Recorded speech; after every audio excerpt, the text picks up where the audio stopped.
The paper was delivered on the 4th of October, 1888, a Thursday. The man who brought it was young, with a soft chin and the kind of cheap suit that seemed too tight in the shoulders. His name was Ames, and he worked as a clerk for the Black Ridge Mining Company.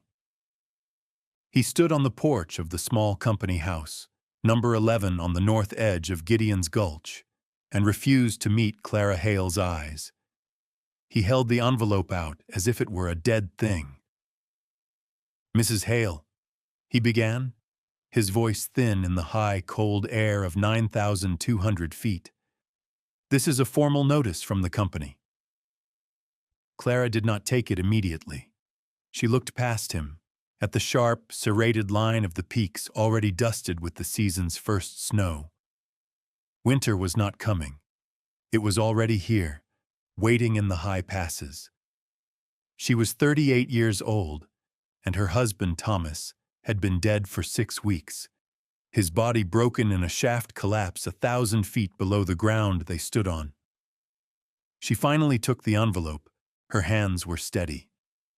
The paper inside was thick and official. It stated in clear, typed letters that her occupancy of company housing was terminated. The standard grace period of 30 days had been shortened due to the pressing need for housing for new miners arriving before the passes closed. She had 14 days to vacate the premises. At the bottom, a second paragraph outlined the company's final settlement for Thomas's death: $75. It was presented not as an apology or compensation, but as a gesture of goodwill, a final closing of the books. Mr. Ames cleared his throat. "There's a check for the settlement at the main office. You just need to sign a waiver." Clara folded the paper and slipped it into the pocket of her apron. She looked at the clerk now, a direct and unblinking gaze that made him shift his weight from one foot to the other. She did not weep. She did not raise her voice. The shock was a cold, silent thing that settled deep in her bones. A piece of the coming winter lodged inside her. 14 days, she said. It was not a question. It was a statement of fact, like noting the temperature or the time of day. "Yes, ma'am. I'm sorry," he said, though the words carried no weight. He was an instrument, a messenger. The cruelty was not his own. It belonged to the ledgers and the policies written in an office in Denver by men who had never felt the bite of a Gideon's Gulch winter. "And the settlement is $75, she added, her voice just as level. "Yes, ma'am." He seemed eager to leave. He took a half-step back toward the porch steps. Clara did not move. She watched him, and in her stillness, he saw something that unnerved him more than shouting would have. He saw a composure that was absolute. He was a young man accustomed to the predictable grief of widows, the loud anger of wronged men. He did not know what to do with this quiet woman, who looked at him as if he were a column of figures in a book, a problem to be assessed. He finally mumbled something about his duties and turned, walking quickly down the path, his boots crunching on the frost-hardened dirt.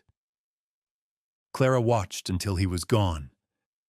Then she went back inside the house, closing the door softly behind her. The house was Thomas's last gift, filled with the scent of him, of sawdust and pipe tobacco, and the faint metallic tang of the earth he had worked in. In 14 days, that too would be taken from her. She walked to the kitchen table and sat down in the chair Thomas had built. She pulled the notice from her pocket and laid it flat on the worn pine. She read it again, not for emotion, but for information. 14 days, $75.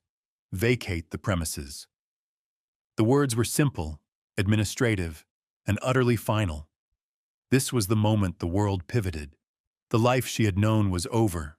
A new one, a life of cold calculation, was about to begin. She sat there for a long time as the afternoon sun slanted through the window, the light growing weaker, paler, a preview of the long darkness to come. She did not light the lamp. She sat in the growing dark of the kitchen and performed the grim arithmetic of her own survival. The $75 from the company was a starting point.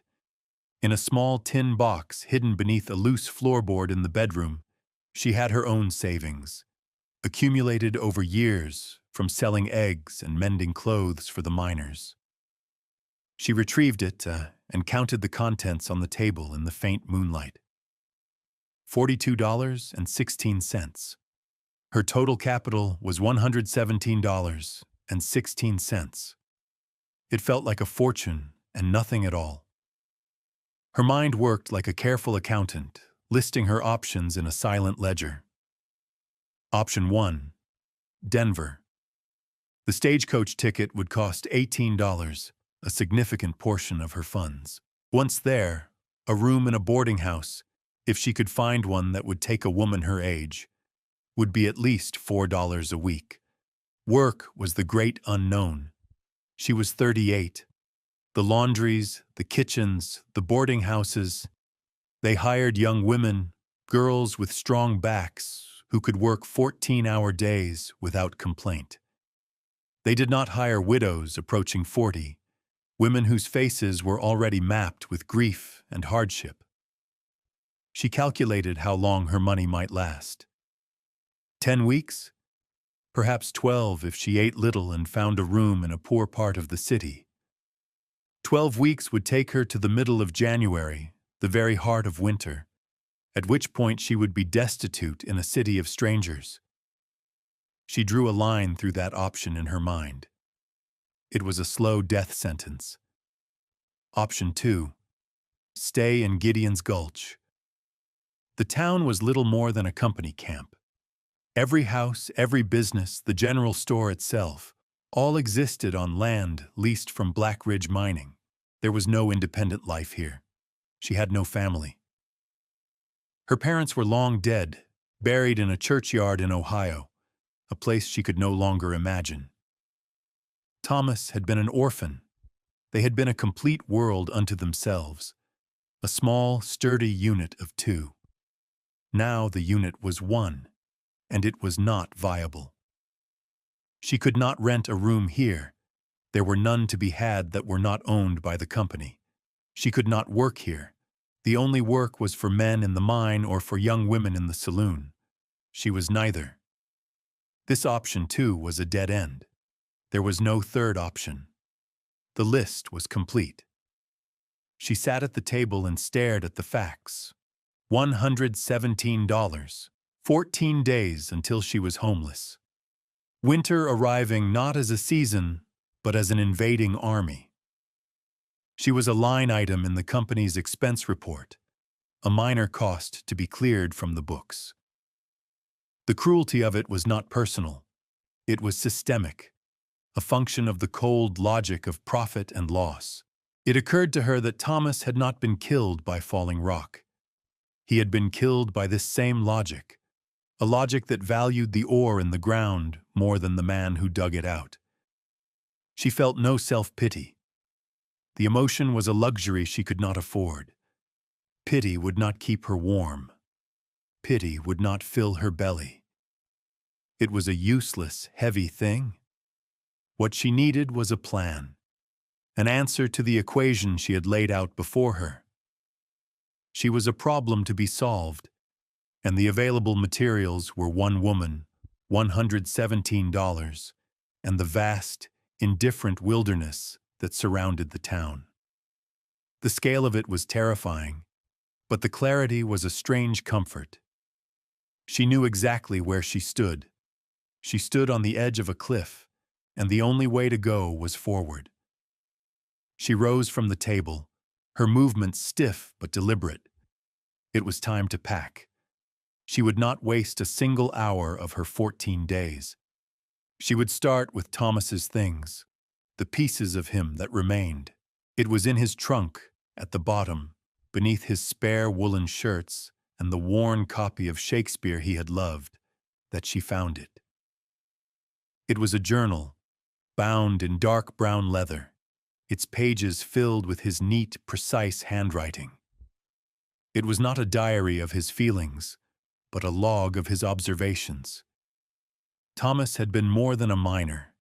He was a self-taught geologist, a student of the earth. He saw the world in layers, in strata, in faults and fissures. He had spent his few free days walking these mountains, not for pleasure alone, but for knowledge. He recorded rock formations, soil types, the flow of water, the way the trees grew differently on a north-facing slope than on a south-facing one. Clara sat on the floor with the journal in her lap, turning the pages carefully. It smelled of him, a faint, clean scent of paper and ink and leather.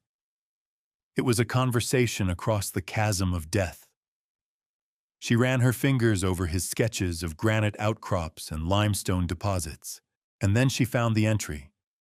It was dated August 12, 1886, more than 2 years ago. The heading read, "Limestone Alcove, South Slope of Unnamed Ridge. Propose Widow's Ridge." His entry was meticulous. While surveying the old Brierson claim, I found a significant geological feature, a natural alcove or shallow cave in a massive limestone formation. Approximate dimensions: 20 feet across the mouth, 12 feet deep. Ceiling height tapers from 9 feet at the front to 6 at the back. Most importantly, its orientation is due south, a perfect solar collector. The floor slopes gently outward, ensuring good drainage. A small, reliable spring emerges from the rock approximately 50 yards to the west. The thermal mass of this limestone is extraordinary. Even after sunset, the rock radiates a palpable warmth. It would make a superior winter shelter for a prospector, far better than a canvas tent or crude cabin. With a dry stack wall across the front, it would be almost a house. Below the text was a detailed sketch. He had drawn the shape of the alcove, the slope of the hill, the location of the spring. He had even sketched a hypothetical front wall, with a space marked for a door and another for a small window. He had marked the prevailing wind direction, from the northwest, and shown how the bulk of the ridge would block it completely. The final sentence of the entry was pure Thomas, a simple statement of practical fact that now felt like a prophecy. A man could survive a hard winter there. With proper provision, he could survive it in comfort. Clara closed the journal and held it to her chest. This was her inheritance. Not money, not property, but something far more valuable. Knowledge. A location. A plan. It was as if he had reached through time and given her a key. He had seen this place, and, without knowing her future, had documented its potential with the care and precision he applied to all things. He had prepared a way for her. In the crushing loneliness of the last 6 weeks, she had felt utterly abandoned. But now, holding this book, she understood she was not alone. Thomas was still with her, his intelligence a map she could follow, his voice a quiet instruction in her ear, a flicker of something that felt like hope, fragile but real, ignited in the cold space of her heart. She would go to this place. She would see it with her own eyes. Widow's Ridge. He had named it, and now his widow would make it her home. The next morning, she rose before dawn. She dressed in her sturdiest boots, a woolen skirt, and Thomas's heavy wool coat, which hung loose on her frame but provided a familiar comfort.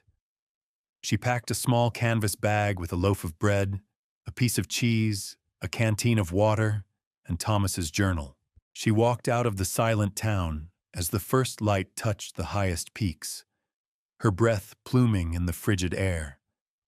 The directions in the journal were clear: Follow the main creek north for 2 miles, then take the old, overgrown logging trail that branched to the east. The trail would climb for another 2 miles, gaining 800 feet in elevation. The walk was arduous. The logging trail was barely visible, choked with fallen timber and thickets of mountain laurel. She had to push her way through, the sharp branches scratching at her coat.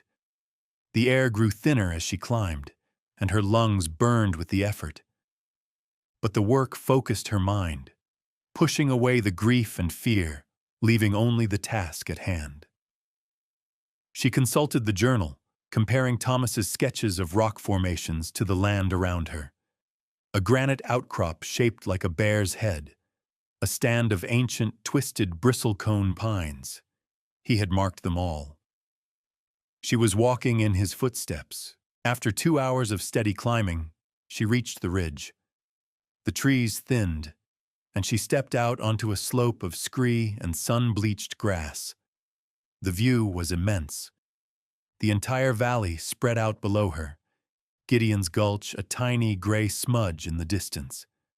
And there, just as he had described, was the massive pale gray wall of limestone, a sheer cliff rising 100 feet from the mountainside.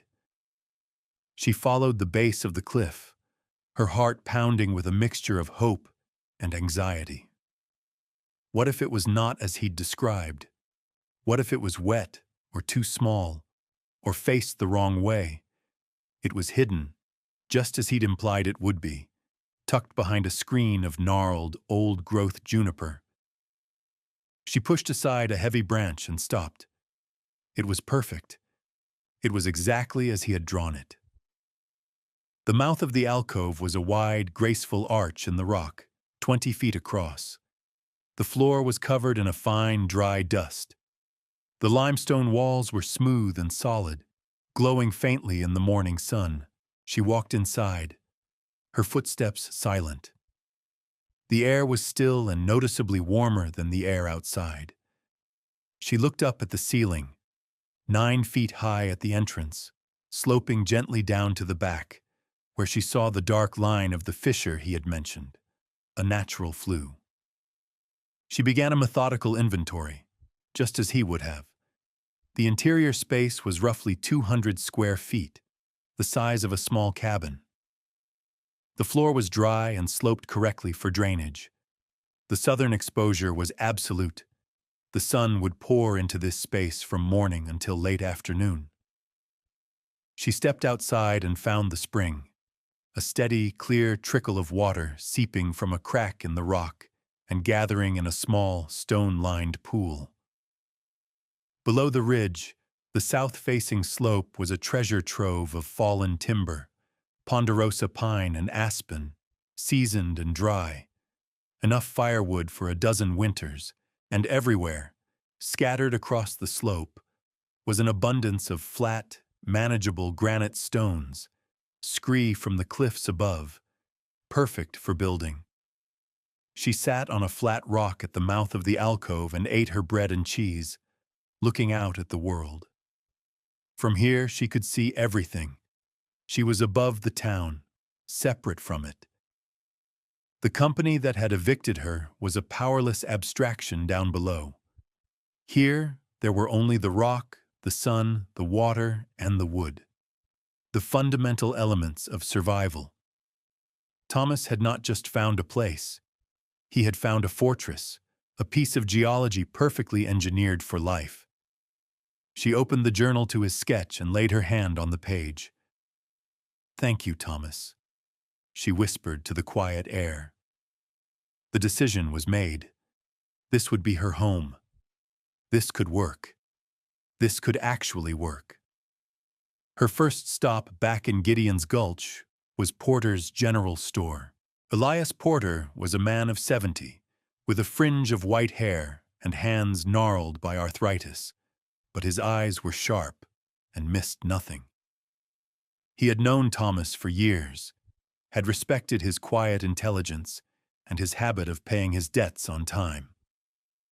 When Clara walked in, a list written in a neat hand on a scrap of paper, He nodded to her from behind the counter. "Mrs. Hale," he said, his voice a low rumble. "I was sorry to hear the news. From the company." Word traveled fast in a town this small. "I have 14 days, Mr. Porter," she said simply. "It's a damn shame," he said, and she knew he meant it. He looked at the list in her hand. "What can I get for you?" She began to read from her list, and as she did, a slow understanding dawned in the old man's eyes. This was not the shopping list of a woman preparing to leave. It was the list of a woman preparing to stay, but not in any way he had imagined. "A good shovel," she began. "That one there. It's $3.50, is that right?" "It is," he said, pulling it from a barrel. "A pickaxe, the one with the hickory handle, $2.75. "Yes." "A handsaw, a heavy hammer, and a level." He laid them on the counter without a word. The total was $9.75. She paid in coin, her movements precise. Then she moved to provisions. 100 pounds of flour, 50 pounds of pinto beans, 20 pounds of salt pork, 10 pounds of salt, 5 pounds of Arbuckle's coffee. He weighed everything out, his movements methodical. He saw the grim determination in her face. He knew she had no family to go to, no money to speak of. He was watching a woman arming herself for a war against the winter. "And matches," she said. 2 large boxes and candles, and 3 bars of lye soap. Finally, she pointed to the largest item in the store, a small, pot-bellied cast-iron stove sitting in the corner. "The stove, Mr. Porter. How much?" "That's $12, he said softly. "I'll take it, and 20 feet of stovepipe to go with it." That was another $4. He added it to the growing pile of goods. Her last major purchase was a heavy 12 by 15-foot canvas tarp, waterproofed with linseed oil. $6. She was spending her money with surgical precision, buying only what was essential, what would last.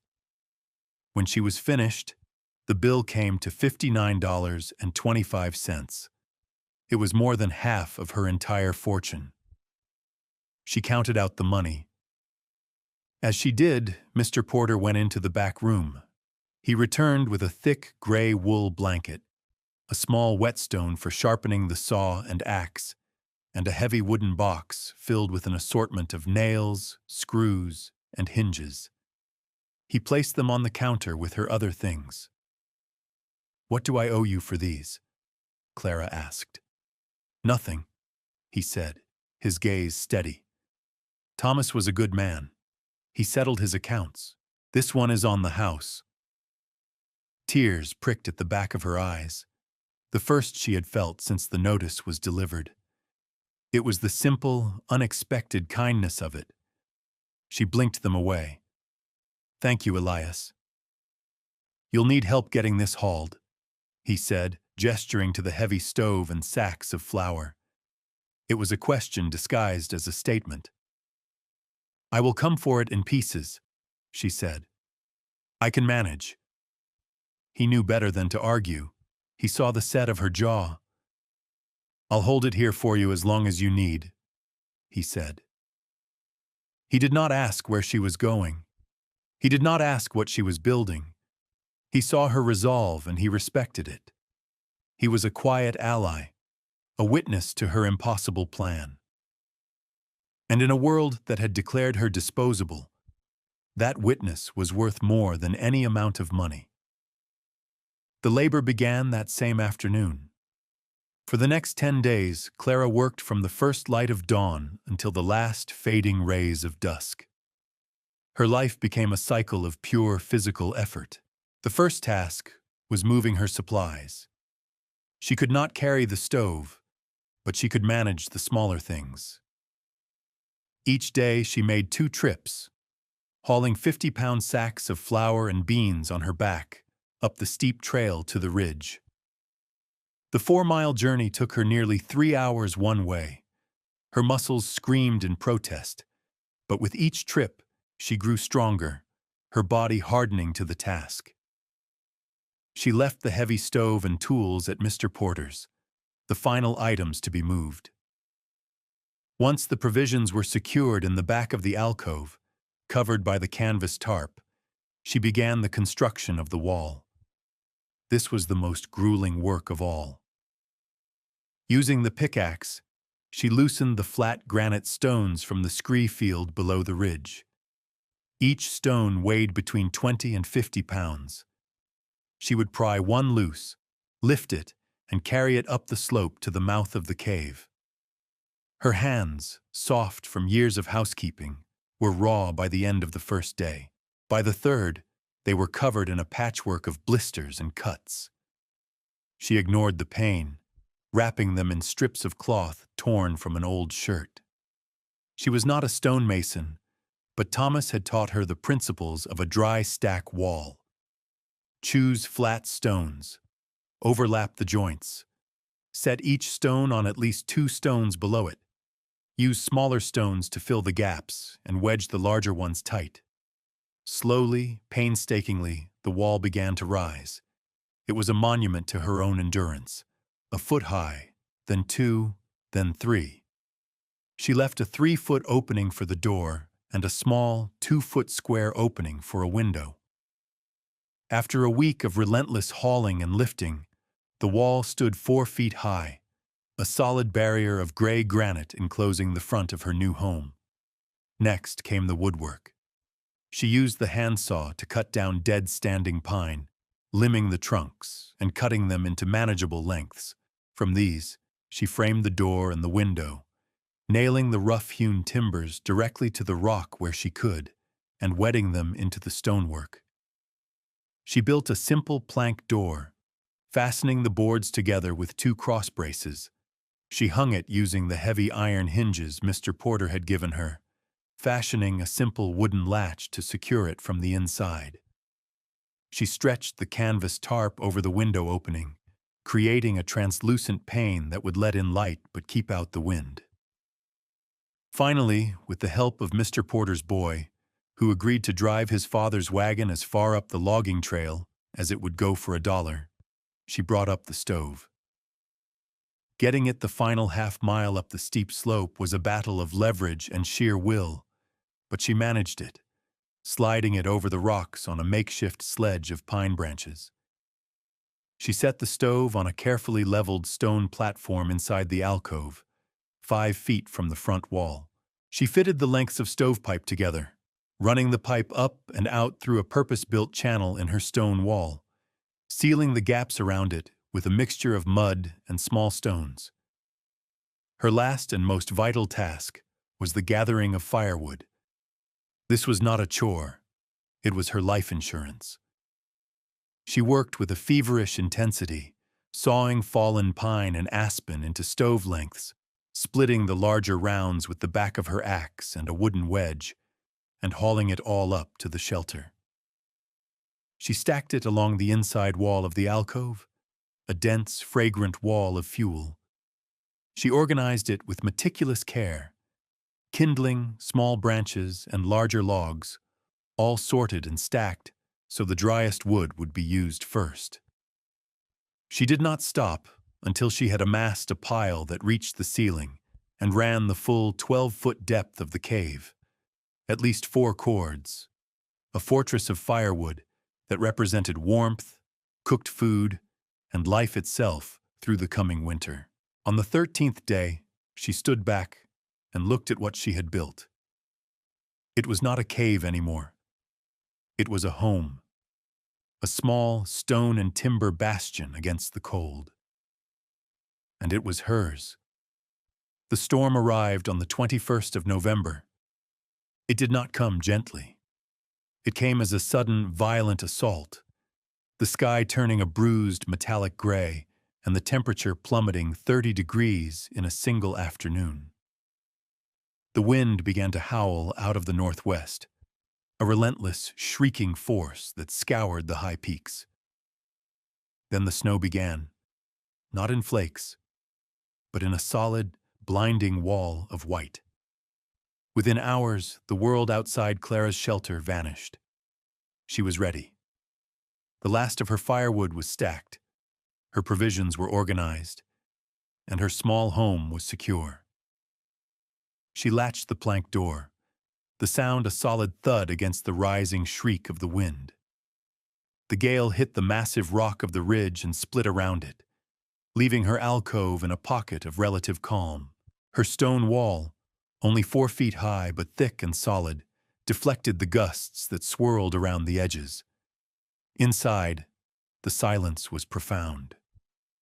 She lit a candle, its small flame steady in the still air. Then she laid a fire in the stove, a handful of dry pine shavings, a pyramid of kindling, and then 2 small logs of seasoned aspen. The match caught on the first strike. The fire roared to life in the small iron box, and a deep, radiating warmth began to fill the space. She sat on her sleeping pallet, a mattress of pine boughs covered with her wool blanket, and watched the stove begin to glow a faint red. This small, black iron heart was the center of her new world. For the next 7 days, the blizzard raged without pause. The temperature, as measured by a small thermometer Thomas had owned, dropped to 10 below zero, then 20, then held steady at a brutal 25 below. The snow accumulated with terrifying speed. By the second day, it had drifted up over her window. By the third, it had completely buried her door. She was entombed in white. But instead of a prison, the snow became her greatest ally. It was a perfect insulator. She had read in one of Thomas's books that a thick layer of snow could have an R value comparable to straw bale. The heat from her stove, which would have been leached away by the sub-zero air, was now held inside by the thick blanket of snow and reflected back by the immense thermal mass of the limestone walls. She established a strict routine. Each morning, she would add just enough wood to the stove to keep a low, steady fire. She maintained the inside temperature at a consistent and comfortable 55 degrees. Any warmer would be a waste of precious fuel. She kept a careful record of her wood consumption in the margins of Thomas's journal, calculating how many logs it took to keep the temperature steady for a 24-hour period. Her 4 cords of wood, which had seemed like a vast amount, now felt like a precisely measured resource, and her careful management of it was the key to her survival. She cooked her meals on the stovetop, hot oatmeal in the morning, a thick bean soup for supper. The coffee she saved for a small luxury in the afternoon. The days were a quiet rhythm of small, essential tasks: tending the fire, melting snow for water, mending her torn clothes, sharpening her tools with the whetstone. When the snow blocked her door, she used her shovel to dig a narrow tunnel outward. The tunnel was about 10 feet long, ending in a vertical shaft to the surface. This became her new entrance, a passage through the deep snowdrift that further insulated her home. The structure worked. Her engineering, learned from Thomas's journal and her own common sense, was sound. She was not just surviving, she was living, warm and safe, while the worst storm in a generation tried to tear the world apart outside. On the 7th day, she made a simple note in the journal, next to her firewood calculations. "It holds," she wrote. "The shelter holds." When the storm finally broke, the world was remade in white and silence. The snow lay 8 feet deep on level ground, sculpted by the wind into massive drifts against the ridges. The sky was a brilliant, aching blue. Clara emerged from her snow tunnel into a world of blinding light. The air was so cold it felt like a physical blow, but it was still. The valley below was a sea of white, with only the tallest pines and the thin plumes of smoke from the town's chimneys breaking the surface. A few days later, she saw a figure moving slowly up the slope toward her, a dark shape against the snow. It was Elias Porter, making his way on a pair of old-fashioned wooden snowshoes. He carried a burlap sack over his shoulder. He had been worried, he told her when he finally reached the alcove, his breath frosting in the air. He had not expected to find her alive. He followed her down the snow tunnel into her home. He stopped just inside the door, his eyes wide with astonishment. The air was warm and dry, smelling of wood smoke and coffee. He looked at the dry stack wall, the well-fitted door, the glowing stove, the immense, orderly pile of firewood. "My God, Clara," he said, his voice filled with awe. "You're warmer in here than I am in my own house behind the store." He set the sack down. It contained a 5-pound bag of sugar, a small tin of tea, and 2 new novels from a shipment that had arrived just before the storm. "A little something," he said gruffly, "to pass the time." He told her the news from the town. It was grim. The blizzard had been a catastrophe. The company houses, poorly built and drafty, had become iceboxes. Several families had run out of firewood entirely, their green wood piles frozen solid under the snow. There was sickness, coughing, fevers. The company had been unprepared. The mine superintendent hunkered down in his own well-insulated house, offering little help. Mr. Porter's story was the first crack. Word of the widow on the ridge began to spread through the desperate town. A few days after his visit, another figure appeared, a young woman named Sarah, the wife of a miner, pulling a small sled with her sick 4-year-old son bundled in blankets. The boy's cough was a dry, racking sound. Their cabin was freezing, their wood gone. She had heard that Clara was warm. She was desperate. Clara brought them inside without hesitation. She sat the boy near the stove, wrapped him in her own wool blanket, and brewed him a hot, sweet tea with some of the dried mint she had gathered in the fall. She listened to Sarah's story. Then she took her outside and showed her something simple. She showed her how to bank the deep snow against the north and west walls of her cabin, packing it down to create a thick, insulating barrier. "The snow is not your enemy," Clara explained. "You have to use it." She sent Sarah back to town with a bundle of her own dry kindling and a small sack of split pine. "This will get your fire started again," she said. "Then keep it going, no matter what." The woman wept with gratitude. Others followed. An old widower whose hands were too stiff with arthritis to split his frozen logs. A young couple with a newborn baby. They came to her not for charity, but for knowledge. She taught them what she knew. She drew diagrams in the snow with a stick, showing how to build a simple snow wall as a windbreak, how to clear a roof to prevent collapse, how to arrange a woodpile for optimal drying. She gave away portions of her food and her firewood, small amounts she could spare. But the real gift was her practical wisdom. She, who had been cast out as a useless burden, had become the town's most valuable resource. She was no longer just the widow Hale. She was Clara of the Ridge, the woman who understood the cold. The blizzard had crippled the Black Ridge Mining Company. Shafts were flooded, equipment was frozen, and the workforce was sick and demoralized. The disaster was so complete that it drew the attention of the head office in Denver. They dispatched their best man, a senior engineer named Alistair Finch, to assess the damage and develop a plan to prevent a recurrence. Finch was in his late 40s, a serious, methodical man with a degree from a prestigious Eastern university. He arrived in Gideon's Gulch to a scene of chaos and incompetence. He spent his first week interviewing the local superintendent, studying the layout of the town, and inspecting the shoddy construction of the company housing. He quickly concluded that the entire settlement was fundamentally unfit for the realities of a high-altitude winter. He heard stories, whispers at first, then more direct accounts from men like Elias Porter about the woman living up on the ridge.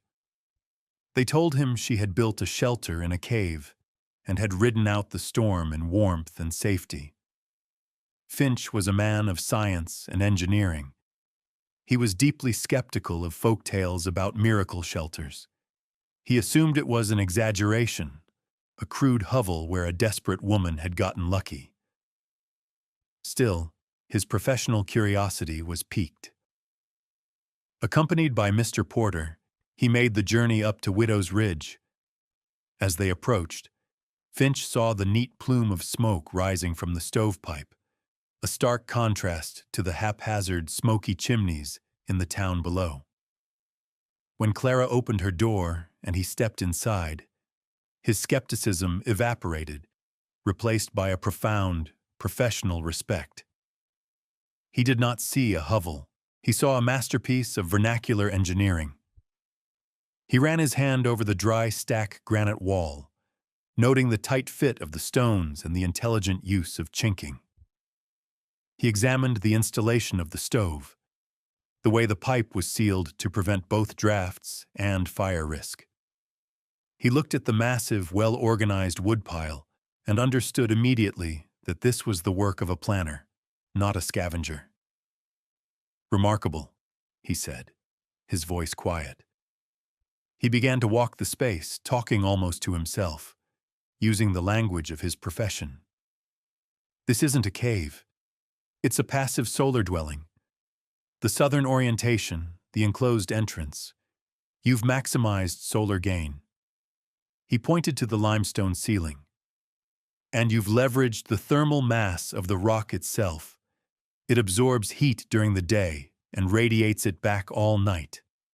That's why you can maintain a stable temperature with such a small stove." He noticed the fissure in the back. "And that's your ventilation. A natural chimney effect. It draws smoke out without creating a significant draft. It's incredibly efficient." He turned to Clara, his expression one of unreserved admiration. "Mrs. Hale, where did you learn to do this?" "My husband taught me to observe how things work," she said simply. "The rest is common sense." Finch shook his head slowly. "This is more than common sense. This is applied science." He looked around the small, warm space again. "The company is planning to build new housing, Mrs. Hale. Proper housing that can withstand these winters. Frankly, we don't know how. We build what works in Denver, and it fails here." He paused, then made his decision. "What you've built here, this is the blueprint. The principles you've used are the solution to our problem. We need your knowledge. The Black Ridge Mining Company would like to offer you a consulting position. We will pay you to help us design the new town." The irony was immense. The company that had declared her worthless was now begging to purchase her wisdom. Her vindication had arrived, not with a lawyer, but with an engineer. Clara accepted the offer. She did not do it for the company, but for the people of Gideon's Gulch, for Sarah and her son, for the old widower, for the families who deserved to be warm. She worked with Alistair Finch through the remainder of the winter, not in an office, but at the kitchen table in Mr. Porter's back room. She drew sketches on rough paper, translating the principles of her shelter into plans for small, sturdy cabins. Her designs were simple and elegant. Each house was to have a primary southern exposure with large windows to capture the winter sun. The north walls were to be thick and windowless, banked with earth for insulation. She specified the use of local stone for foundations and a central hearth, creating a thermal mass at the core of each home. She insisted on smaller, more efficient stoves, properly vented, and she drew up a detailed plan for the management of the town's wood supply, ensuring every family had access to seasoned, dry fuel. Finch translated her practical knowledge into formal blueprints, astonished by her intuitive grasp of thermodynamics and structural integrity. He treated her not as a curiosity, but as a professional peer. A quiet respect grew between them, built on a shared understanding of how the material world worked. The reckoning for the Black Ridge Mining Company was swift and administrative. The local superintendent, whose negligence had been so thoroughly exposed, was dismissed. Mr. Ames, the young clerk who had delivered her eviction notice, was quietly transferred to a desolate outpost in Nevada. The change was not driven by morality, but by Finch's stark report to the Denver office, which concluded that Clara Hale's designs would save the company more in lost productivity and worker retention than they would ever cost to build. It was the cold logic of the ledger, the same logic that had cast her out, that now served to vindicate her. She was paid $500 for her work, a sum that was, to her, a fortune. With the first half of it, she walked into the company land office and, with Mr. Finch as her witness, purchased the deed to a 10-acre plot on the south slope of the mountain. The plot included her limestone alcove. Widow's Ridge was now hers, by law as well as by labor.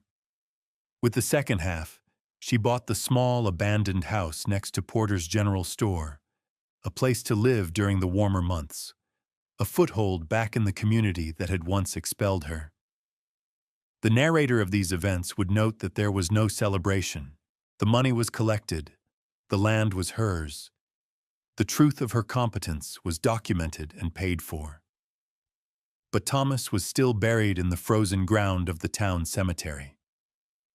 The months of crushing labor and solitude were gone, a part of her life she could never reclaim. The scars on her hands had faded to white lines, but they remained.